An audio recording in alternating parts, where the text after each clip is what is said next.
upwards of 900. Okay, here we go. Gotta turn the microphone on.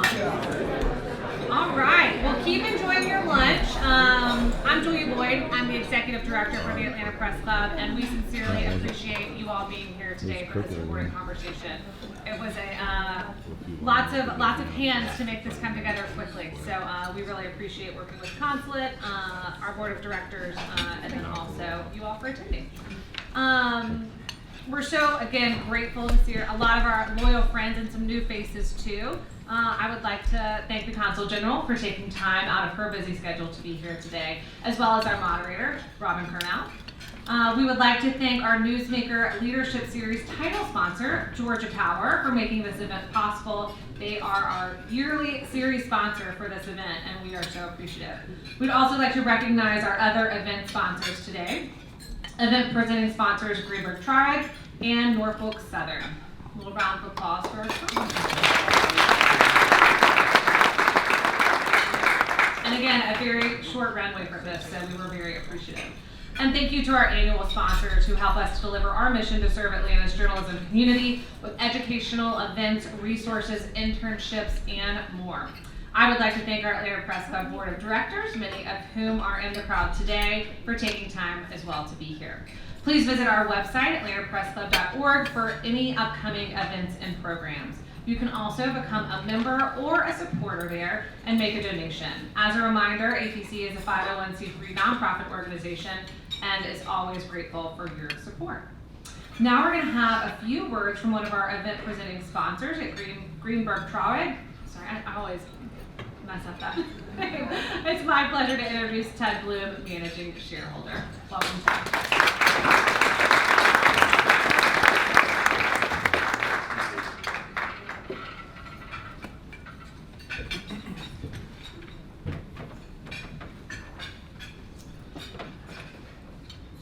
Thank you all for coming today, and thank you to the Atlanta Press Club for the chance to say a few words.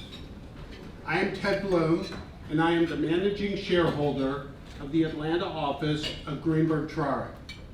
We are proud to support charitable organizations such as the Atlanta Press Club and to do our part to uphold your mission to support the educational needs of the Atlanta media community. Greenberg Tribe is a global law firm and has had a presence in Tel Aviv since 2012. We are proud to stand with Israel today in the fight against terrorism. We condemn the rising tide of antisemitism that is rapidly spreading across our campuses, our country, and the entire world.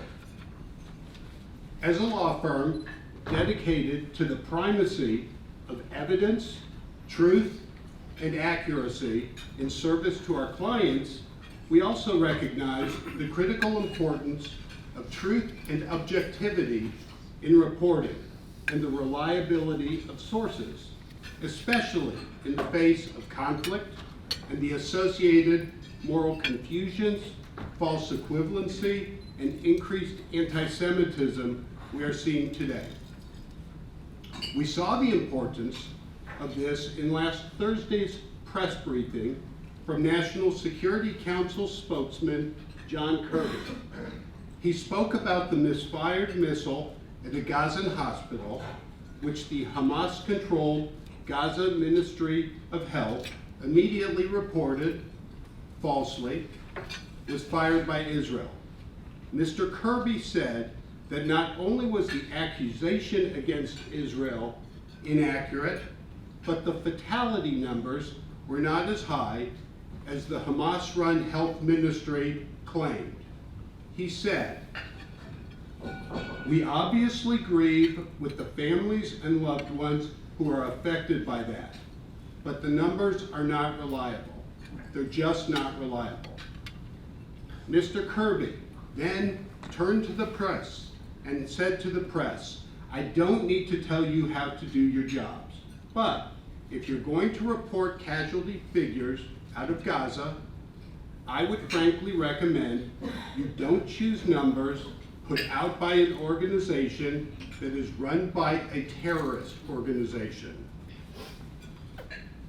This is a time for clarity in the face of terror and obfuscation.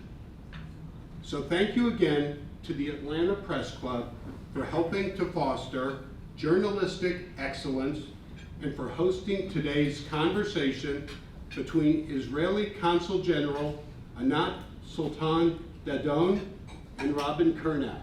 Thank you.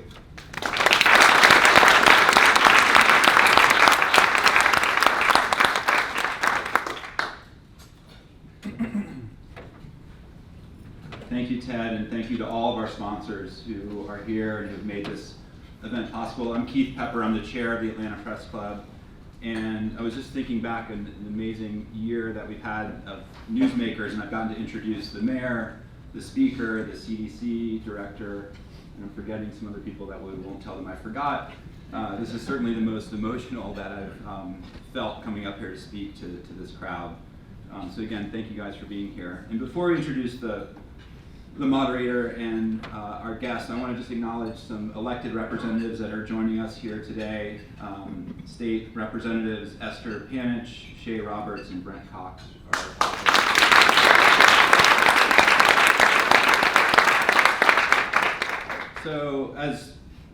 So for the panel, so I'm going to encourage you guys to check out our website. The Hall of Fame is coming up. I'll put in a plug for it. We'd love to see you there. It's a great event in November.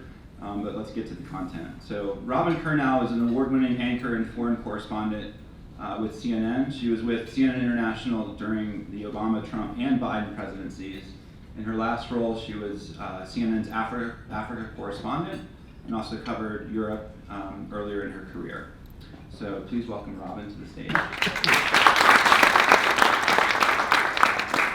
And Anat Sultan-Dadon is the current Consul General for the Southeastern United States. She came to Atlanta in 2019.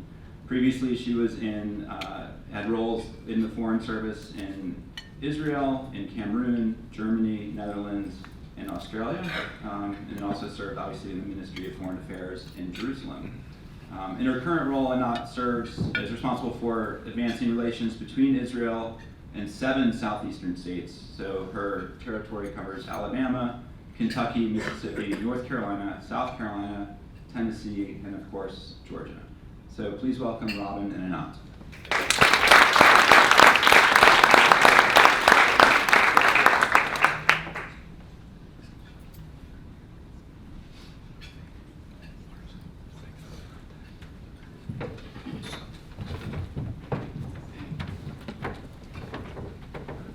Hi everyone, it's great to be here. And, can you hear me? Just switch it on over there. Can you see? There we go. On. There you go. And welcome to you as well. Thank you. I think for all of us who live in Atlanta, whether we are Jewish or not, I think it would be, I'd like to get your sense of what we saw overnight. There was a Hail Hitler sign broadcast on the I-75 highway. That is just one example of anti-Semitism that we've seen in the US since October the 7th. What's your reaction to that? And what do you say to the Jewish communities in the Southeast who are fearful at the moment?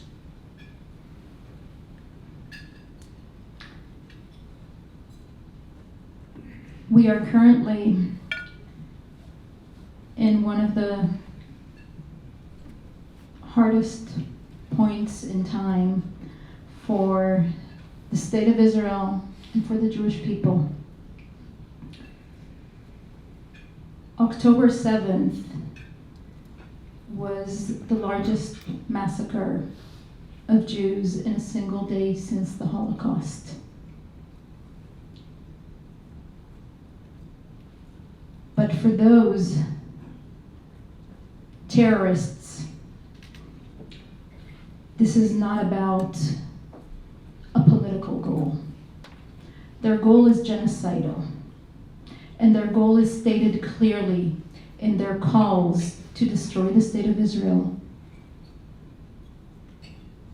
and to harm Jews worldwide. Sadly and shockingly, we see all over the world, including here in Atlanta and Georgia, there are people who heed those calls.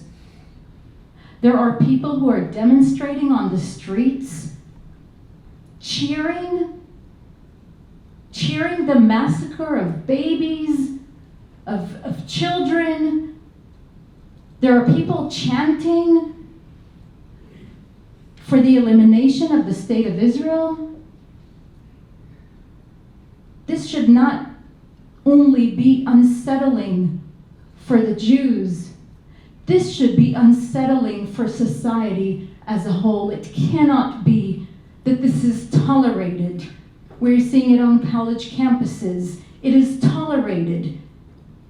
In the name of freedom of speech, we are seeing it on the streets. It cannot be that a society that believes in life, in freedom, that values democracy, gives a stage to the calls for a genocide of a people. These people that you talk about are our neighbors, the children, the students that go to colleges with our family or our friends or colleagues. A lot of the conversations that are being had on the college campuses particularly, do you think, particularly when it comes to the youth, there is a mixture between being pro-Palestinian or pro-Hamas, or being anti-Israeli or anti-Jew? And how do you have that conversation with youngsters who don't perhaps know, when they're chanting from the river to the sea, what they're actually saying?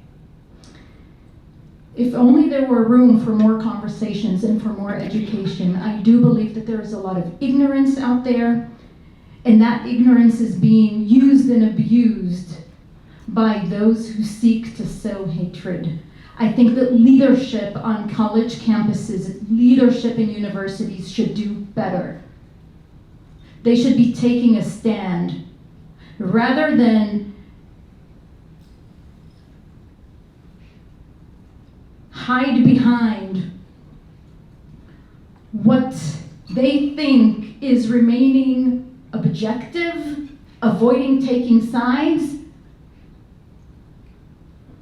The only two sides here are standing with humanity or standing with those who glorify death and destruction. Those are the only two sides here.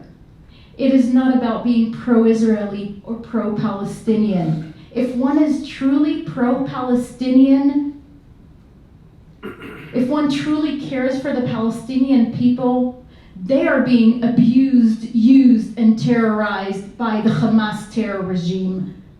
It is in the Palestinians' interest not to be under the oppression of a regime that has no care for their lives, and sees their own people as merely pawns in their genocidal goal against Israel and the Jewish people. I know that the Consul General wanted to show a video today, a short video, just over 2 minutes, the GoPro video, the GoPro images that many of these terrorists recorded as they carried out their barbaric acts. There was a decision made that the video would not be shown because I think it is just so horrifying. I know that it also makes you angry. Why do you think it's so important that those images are seen by ordinary people and need to be disseminated? I think that we cannot afford to look away. The images are horrific, but our reality is horrific. Humankind cannot afford to look away when such atrocities are being committed. We all need to bear witness, because already only 3 weeks out, There are those who shamefully try to deny the war crimes and crimes against humanity that have been committed, that are still being committed. We have here a small representation of 240 babies, children, men, women, grandparents, barbarically taken hostage, who are captive now 24 days in Gaza. That is a war crime. We can't afford to look away. If we want to stand for humanity, we must look this evil in the eye so that we know what we are fighting. This is not only Israel's fight. We are fighting for humanity. And just so you know, after we've had our conversation, we will be introducing you to some of the families of some of the hostages. But before we get there, and they will tell their story as well. Let's talk about the geostrategic implications of what's happening. In the last 3 weeks, we've seen the IDF in the last day or two go into Gaza on some level. We've seen Hezbollah on the northern borders start to simmer away at something we're not quite sure where that's going. On the West Bank, we're also seeing potentially a third front. There's also obviously these conversations and threats coming from the broader neighborhood in the Middle East. You have the American support and you have a lot of European support. What is the end game, particularly when it comes to trying to eliminate Hamas, but at the same time understanding this is an extremist group, and even the US has struggled to stamp out extremism? How is the end game articulated within your conversations with the government?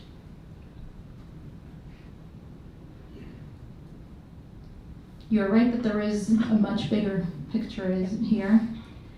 Hamas would not have been able to commit the heinous terror attack that it committed on October 7th were it not for the support, the funding, the training, the guidance of Iran. The Iranian regime is fomenting terror in our region and far beyond. And you mentioned Hezbollah on our northern border. America intercepted rockets that the Houthis fired from Yemen. Yeah. The Iranian threat is not just a threat to Israel, it is a global threat, and one that must be addressed. But more locally, Yeah. And within the next few weeks. Our most urgent priority, our duty as a sovereign country, our duty to our country, to our citizens, is to work to ensure that we will never see such images again. We have a duty to do everything in order to bring all of our hostages home. And we have the duty to make sure that Hamas is no longer in control and no longer has any military capabilities. Practically on the ground, though, this is probably one of the most trickiest military operations that you can conjure up on paper. Never mind the fact that you have 300,000 troops on that border and over 200 hostages, and then, of course, a lot of Palestinian civilians. What does victory in Gaza look like for you? This reality is far from victorious for I think anyone. victory is the wrong word. You're right. Because No, one but wins. you're No one right. wins. You're right. But what does it look like for us? Yeah. It looks like knowing, not assessing, not evaluating, not thinking, knowing that there is no terror threat to our children in Israel coming from the Gaza Strip. Knowing that our children can sleep safe at night in their beds and in their home, free from the constant barrage of rockets being fired at them, free from the horrific images of knowing that these bloodthirsty murderers can enter into their homes, murder children in their beds. We need to make sure that the end result is one that never allows for this to happen again. Never again. We've heard that before. From a military point of view then, sorry, and I am trying to pin you down, I mean, it's difficult though, isn't it? I mean, is there a time frame? How long will this take? What is the, it's not just about one incursion into Gaza. It's about potentially a generational, when you're talking with Jerusalem and Tel Aviv, what is the timing of this? Israel has been clear in saying that it is preparing for a prolonged military response. We don't have a time frame on this. The time frame will be determined by whether or not the terror threat has been eliminated. And we cannot allow ourselves to stop before we put an end to this terror threat. We've also seen a lot of images across the world of people marching in solidarity for the civilians in Gaza. Is it possible to both be outraged and horrified by the events of October the 7th, but also outraged and horrified at the civilian deaths that have been wrought in Gaza over the last few weeks? And how do you answer that question? Absolutely. And I think that outrage should be directed at Hamas. And that outrage should be directed at all who support Hamas, at all who support terror. We have no interest in harming civilians. We have no interest in harming Palestinian civilians. But they are being harmed. This is the price that Hamas has chosen for their people. And unfortunately, yes, while we do everything in order to minimize harm to civilians, Hamas is intentionally placing them in harm's way. We cannot allow for Hamas to continue to possess the capabilities that it continues because it chooses to embed itself in civilian populations. It chooses to place its military assets in hospitals, in schools, in mosques, in residential buildings. And when the IDF asks the civilians to evacuate from the northern Gaza Strip to the southern Gaza Strip for their safety, Hamas is doing the opposite, physically preventing them from evacuating to safety. Whatever civilian casualties there are, we do not rejoice in that. But that blood is on Hamas's hands as well. And it would be wise of the international community, some are recognizing, some are not,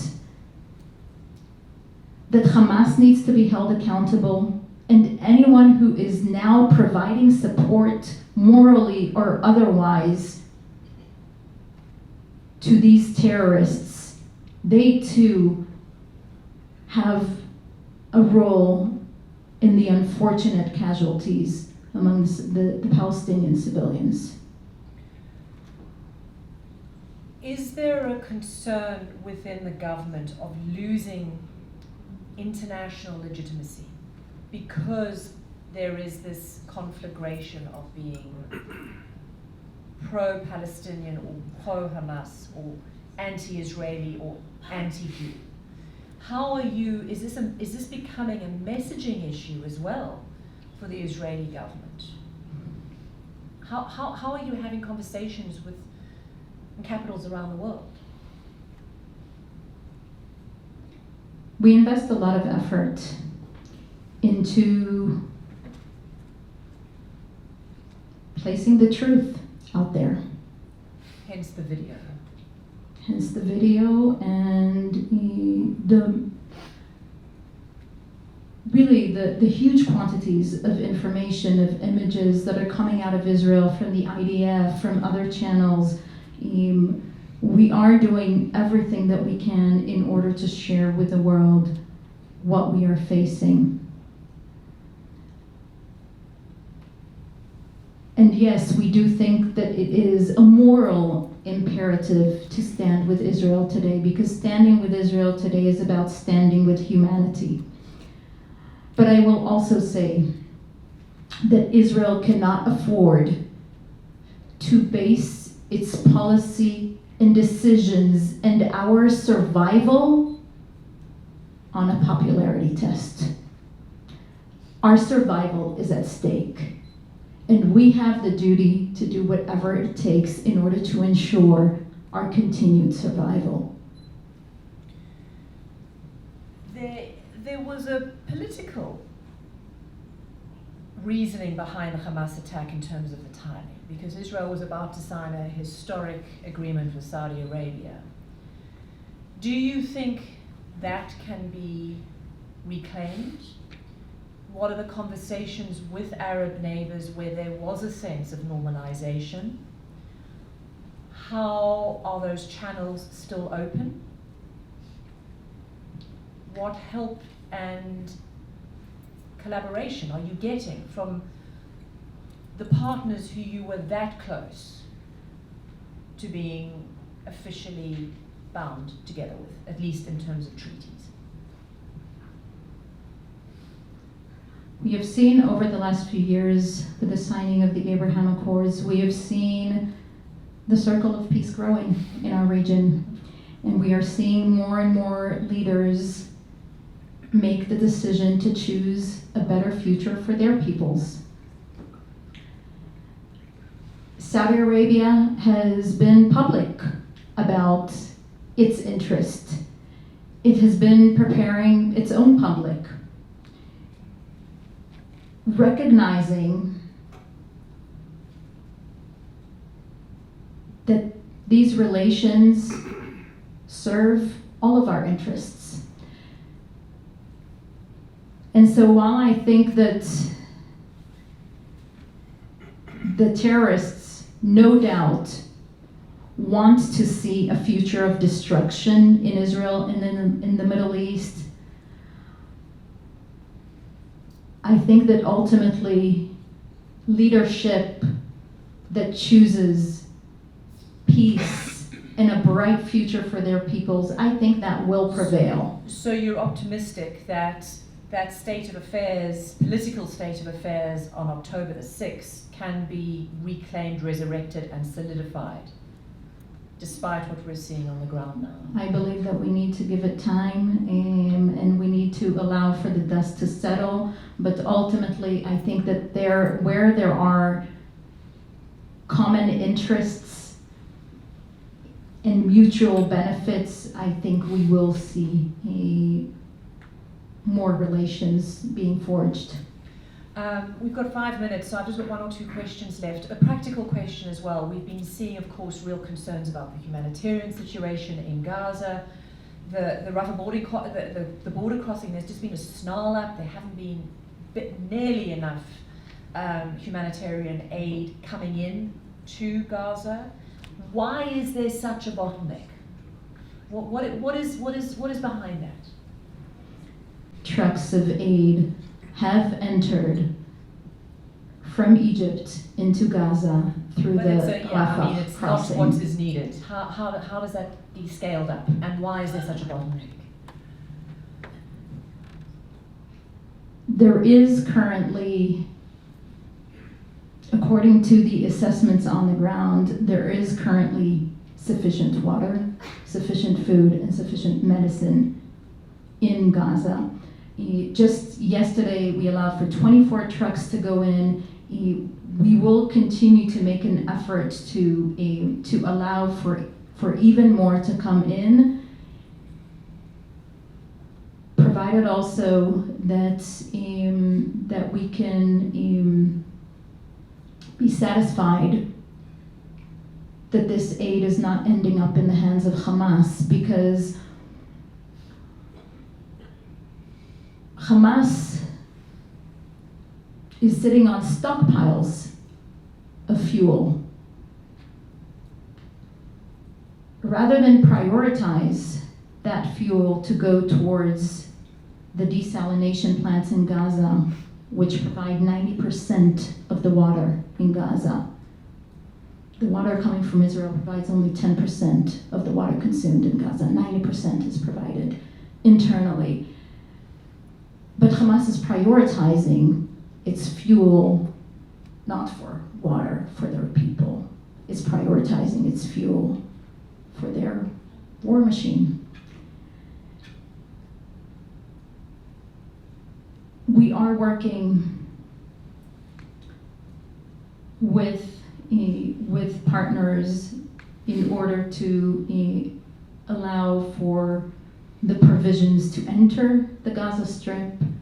We have no interest in a humanitarian crisis there, but we need to remember that we are fighting an enemy in Gaza. And our top priority is to eliminate that enemy in Gaza. My final question, I'm going to take it back to the local experience of many Atlanta or Southern Jews who are wondering whether it is safe to walk to shul and back, whether they need to increase protection at temples and at schools, whether colleges across the South need to have some serious conversations about the safety of Jewish students, not Israeli students, Jewish students. What conversations are you having with law enforcement, with state capitals, and do you think that these fears are justified? What do you say to the Jewish community in this area? First of all, I would say it's not just fears. Over these last few weeks, there have been many incidents of children, students, harassed, bullied, verbally attacked, and physically assaulted here in the state of Georgia.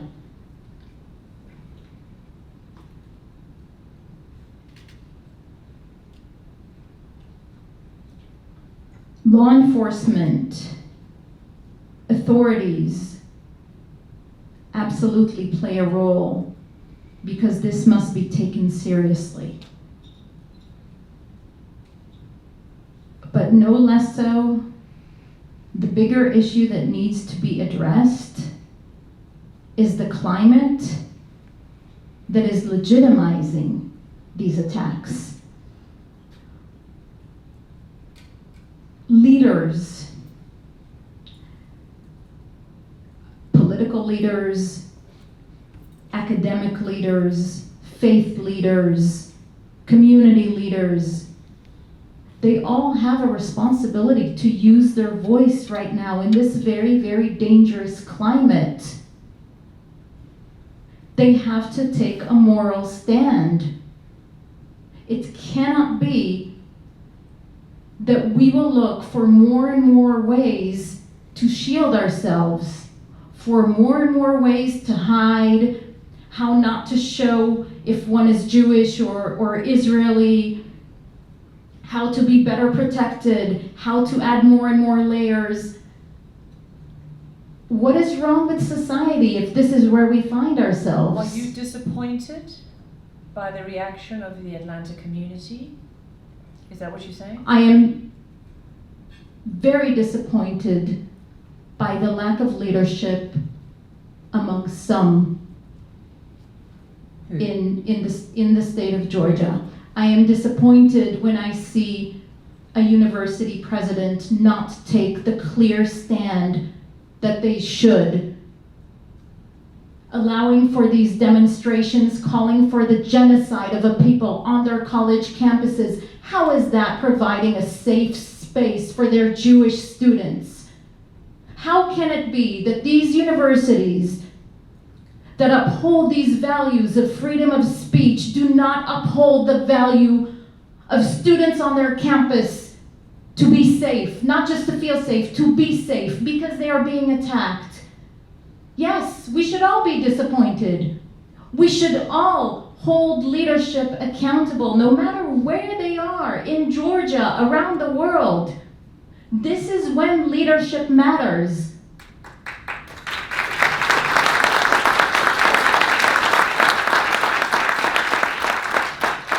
Thank you. And on that note, I am going to open it up to the audience. I think we have a microphone. There we go. And please, thank you very much, Consul General. Anyone who would like to say something over there? The gentleman over there. And just obviously, I know this is an extremely emotional topic. Please can we ask questions and not give sort of an opinion, if that's okay. We've got a very, very esteemed guest here who's willing to answer questions. There we go. I'll try to do that. Thank you. I'm Josh Lebbs. I spent 10 years on NPR, then 10 years at CNN. But since I've been out, I've been able to be even more free in speaking the truth, which is part of the irony. Okay, avoiding opinion, I will say thank you very much for all the words you said today. Well, there's going to be some opinion in this, but it's still my question. There are members of the press in here today, and I want to know what your message is to them, because the fact is there is a very deeply ingrained obsession with Israel in the media around the world. Syria has killed more than 300,000 civilians. In Ethiopia, more than 400,000. And according to the SOHR, we're now at 500,000 in Syria. And I've looked at the numbers, and it doesn't get 10% of the coverage. It doesn't get 5% of the coverage. And the excuse from US media is often, well, America gives money to Israel. But I've done those numbers too. We don't proportionally report on the wars in other countries based on the amount of money we give them either. So that argument is out the window. So the amount of attention that is given to any civilian deaths in Gaza, as tragic as they are, is not consistent. You have an opportunity today to send a message to people in the media who are so used to this that I can tell you wonderful people in the media don't think twice about it. They're so used to it. I saw it all my years. It's just, of course, it's Israel. Of course we're going to report on it. It has to be huge. So as a person who works in this world, who knows people that represent other countries, who works in the world of diplomacy, who sees that other countries don't face this same scrutiny, what is your message to members of the media that continue that tradition? I would say that my message won't be about the amount of coverage that Israel or our region receives. My message is that every single journalist needs to look internally long and hard and ask themselves, how can it be that just recently the overwhelming majority of international media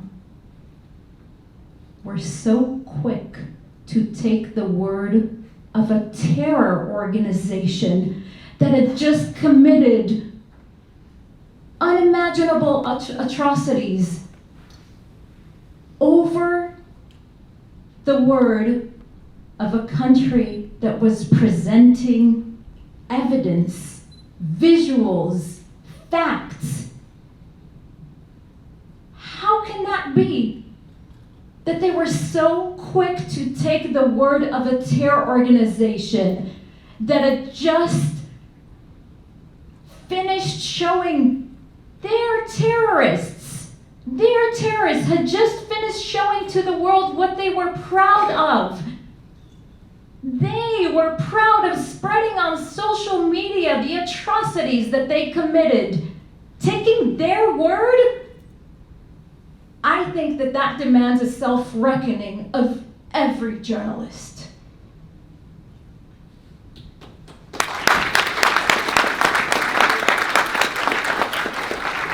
Thanks, Josh. Anybody else? We have one over here. Okay.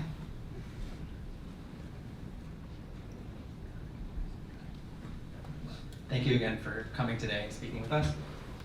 From a local perspective, obviously. Please give us your name and where. Oh, sorry, Jason Feldman, from Atlanta native, member of the press club. From a local perspective and a regional perspective, obviously Atlanta and Georgia sits, as we all know, in the cradle of the civil rights movement and being very, very integral, especially when you look at the Jewish and African American communities and that history over the decades. And then from the previous elections, making history again with having the first African American and Jewish senators sitting in office. I would love to hear your perspective on what those conversations have looked like in order to help that allyship continue, and if you feel like enough has been done for both of these communities to support each other in times like this, in crisis.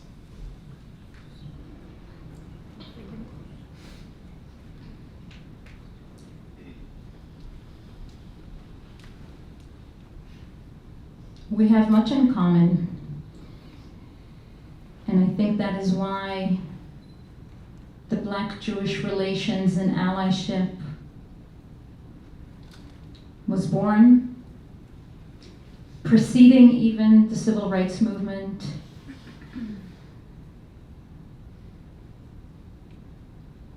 We have different stories and different histories, but we continue to face struggles.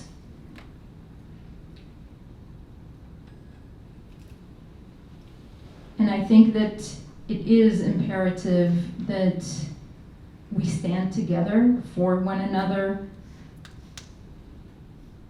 across different communities. But here in the South, specifically, the African American and the Jewish community. And I think that you refer to this point in time, and rightly so, as a time when we need to see those who stand for human rights, for justice, for morality, for humanity. We need to see them stand with us.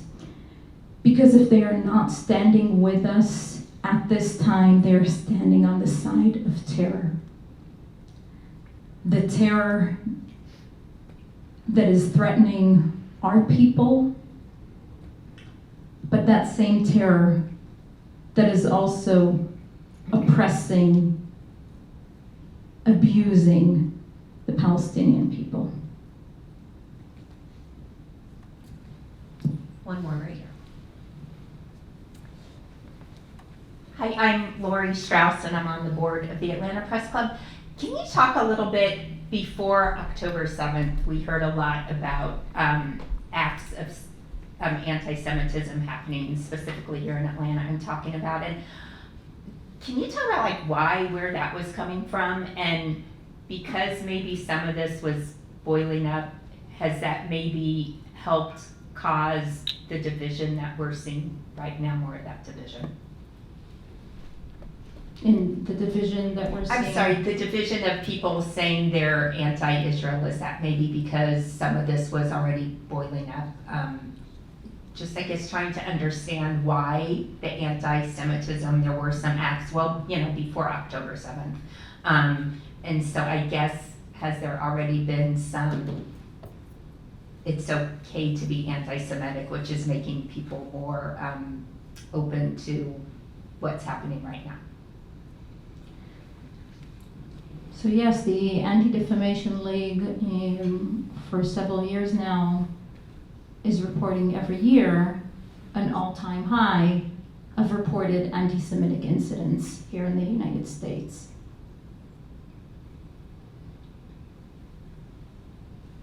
And I do believe that there is a climate in which people perceive it to be legitimate to express anti-Semitism. And I think that is why it is imperative that anti-Semitism be called out. It is imperative to recognize anti-Semitism when it occurs. I think that is why there is such great importance in seeing the adoption of the IRA working definition of anti-Semitism, the International Holocaust Remembrance Alliance working definition of anti-Semitism. Because if you can't recognize it and acknowledge it, then I don't believe you can begin to effectively address it. And we hope to see that definition adopted across the United States, including in the state of Georgia. And I referred earlier to leadership. This is where leadership matters. Anti-Semitism needs to be called out. It cannot be dismissed. It cannot be excused. We cannot hear explanations of, well, these are just some people coming from the outside, or these are just youngsters, they don't understand what they're doing, or this is just this, or this is just that. There is no just when it comes to anti-Semitism. And we are seeing now the distance between expressions and actions. That distance is being erased. Thank you very much. So as I mentioned at the beginning, thank you very much. So also just to clarify, I worked at CNN for 20 years as a foreign correspondent anchor. I left last year to write a novel. My husband is currently running CNN's coverage in Tel Aviv. I spoke to him as I was driving here. He was driving between Jerusalem and Tel Aviv, and he said to me that a new hostage video had just been released. CNN and I think many major media organizations tend not to air hostage videos because it is propaganda. So I have not seen it, and because I was focused on today, I wasn't actually aware of it until I was driving here. With that in mind, I would like to introduce some families of these hostages who were taken on October the 7th. They are here with us today. They have a message, and I will invite you up. It is also a conversation that can be had one-on-one with any of you afterwards. This is going to be a short 10-minute introduction of your stories, which I know are difficult to articulate and certainly difficult to hear. We could obviously give you as much time as we would love to, but we can't. So if the families don't mind joining us with great respect, please come up and we will hold your hands as you try and articulate your message.